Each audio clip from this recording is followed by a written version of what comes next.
نحمده ونصلي على رسوله الكريم اما بعد فاعوذ بالله من الشيطان الرجيم بسم الله الرحمن الرحيم فاسألوا اہل الذکر ان کنتم لا تعلمون۔ عزیز دوستو، آپ کے روزمرہ مسائل اور اس کا حل اس نشست سے دوبارہ میں آپ حضرات کے سامنے حاضر ہو چکا ہوں۔ آپ حضرات کے جو سوالات ہیں انشاءاللہ تعالی کوشش کروں گا کہ ان کے جوابات دیے جائے احسن طریقے کے ساتھ۔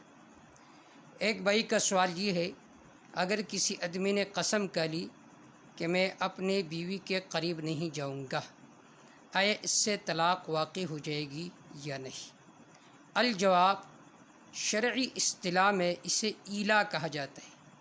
ایلا کا معنی ہے قسم، کہ ایک آدمی اپنے بیوی کے قریب آنے سے قسم کھا لے۔ پھر اس کی ابتداً دو قسمیں ہیں، نمبر ایک ایلائی موقت اور نمبر دو ایلائی مؤبد۔ ایلائی موقت اسے کہا جاتا ہے کہ ایک آدمی نے یہ قسم کھا لی کہ میں 4 ماہ تک اپنے بیوی کے قریب نہیں جاؤں گا۔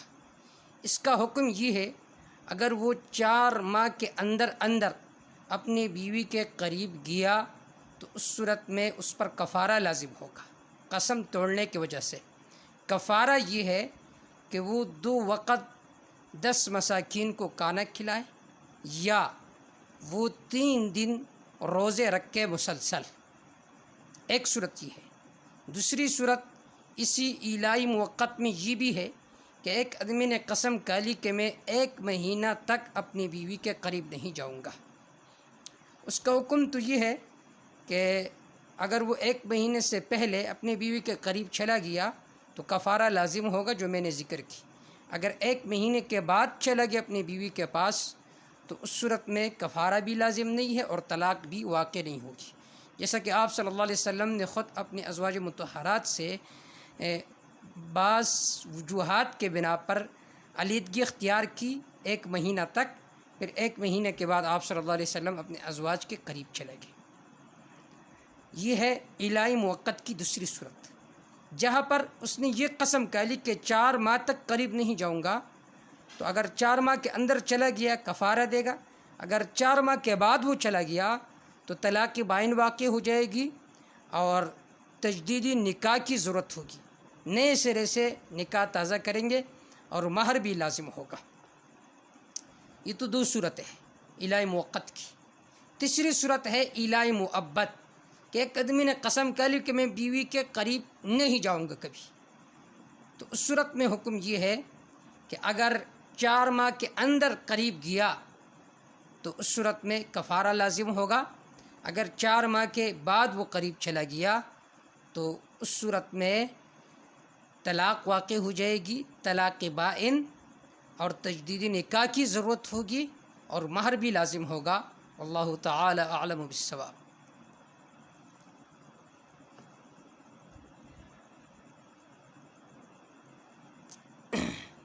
ایک بھائی کا سوال یہ ہے، اگر کسی نے اقامت کرتے وقت قد قامت الصلاۃ اقامت میں نہیں پڑھا، یعنی وہ بھول گئے، تو آیا نماز پر کوئی اثر پڑے گا یا نہیں؟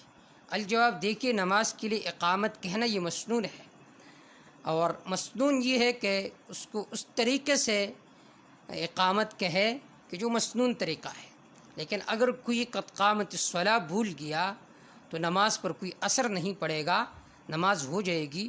واللہ تعالی اعلم بالصواب۔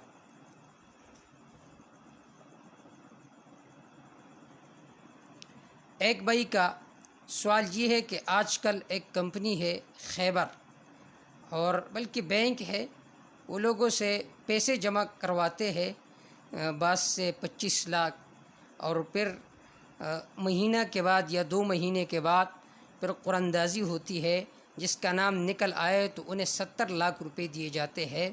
آیا اس طرح برانڈ لینا یہ جائز ہے یا نہیں؟ الجواب، دیکھیے قرضاندازی یہ حرام ہے، اور جو پیسہ قرضاندازی کے ذریعے سے حاصل ہو جائے تو اس کا صدقہ کرنا لازم ہوتا ہے بنیت اسقاط۔ لیکن قرضاندازی کی بہت ساری صورتیں ہیں۔ ایک صورت تو یہ ہے کہ مثلا میں نے کمپنی سے کوئی چیز خرید لی، دوسرے آدمی نے بھی کمپنی سے کوئی چیز خرید لی، میں نے جس قیمت کے ساتھ چیز کو خریدا ہے عام گاہک کو بھی وہ وہی چیز اسی قیمت پر دیتے ہیں۔ پھر اس کے بعد جو شرکاء اس کمپنی سے چیزیں خریدتے ہیں، سال بعد یا 2 سال بعد ان کے آپس میں قرعہ اندازی ہوتی ہے اور پھر کسی ایک کو انعام دیا جاتا ہے، تو وہ تو جائز ہے، کیونکہ ہر ایک کو جو چیز دی جاتی ہے وہ اصل قیمت کے ذریعے سے دی جاتی ہے۔ لیکن اگر معاملہ ایسا ہو کہ 20 لاکھ کی چیز 25 لاکھ پر دی جاتی ہے، اس لالچ میں کہ اسے 70 لاکھ روپے ملیں گے، اگر صورت ایسی ہو تو پھر اس صورت میں یہ حرام ہوگا، کیونکہ یہ بیع علی الخطر ہوگا جو کہ ناجائز و حرام ہے۔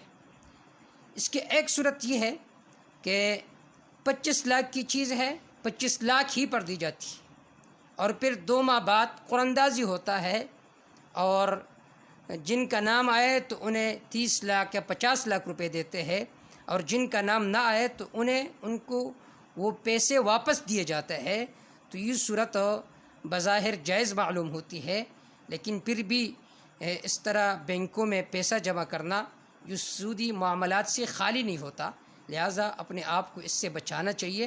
واللہ تعالی اعلم بالصواب۔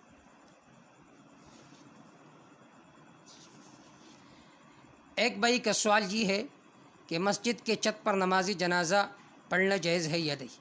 الجواب، دیکھیے، جس طرح بلا ضرورت عند الاحناف مسجد کے اندر نماز جنازہ پڑھنا جائز نہیں ہے، اسی طرح جو حکم مسجد کا ہے وہ سطح مسجد کا بھی ہے، یعنی جس طرح مسجد کے اندر بلا عذر نماز جنازہ پڑھنا مکروہ ہے، اس طرح مسجد کے چھت کے اوپر بھی بلا عذر نماز جنازہ پڑھنا مکروہ ہے۔ علامہ شامی رحمہ اللہ فرماتے ہیں وسطح المسجد لہو حکم المسجد، کہ مسجد کے سطح کا، چھت کا وہی حکم ہے جو مسجد کا حکم ہے۔ جس طرح مسجد کے اندر میت بھی اندر رکھا جائے اور نماز جنازہ پڑھنے والے بھی اندر ہو، جس طرح مسجد کے اندر یہ بلا عذر مکروہ ہے، تو مسجد کے چھت کے اوپر بھی یہ بلا عذر مکروہ ہے۔ واللہ تعالی اعلم بالصواب۔ ایک بھائی کا سوال یہ ہے کہ عوام میں یہ مشہور ہے کہ جو امام نماز میں سہوا ہو جائے تو لوگ کہتے ہیں کہ مقتدیوں میں کوئی بے وضو ہے، اس وجہ سے امام سے غلطی ہو گئی، کیا یہ بات صحیح ہے؟ الجواب، یہ بات عوام میں مشہور ہے، اس کی کوئی دلیل موجود نہیں ہے۔ کیوں؟ اس لیے کہ آپ صلی اللہ علیہ وسلم سے خود بھی سہوا ہوا تھا نماز میں۔ ایک مرتبہ نماز میں آپ صلی اللہ علیہ وسلم سے سہوا ہوا، ایک صحابی ہے ذوالیدین، وہ سوال کرتے اقصرت الصلاۃ ام نسیتھا، اے نماز کم ہو گئی، آپ بھول گئے۔ تو آپ کا کیا گمان ہے کہ صحابہ بھی میں کوئی بے وضو کھڑا ہوتا تھا؟ نعوذ باللہ۔ جب آپ صلی اللہ علیہ وسلم سے بشر ہونے کے ناطے غلطی ہو جاتی تھی، نماز میں سہوا ہو جاتا تھا، تو ہم کون ہیں؟ اگر کسی امام سے سہوا ہو جائے تو یہ کہنا کہ مقتدیوں میں کوئی بے وضو تھا، یہ بات بالکل بلا دلیل ہے۔ واللہ تعالی اعلم۔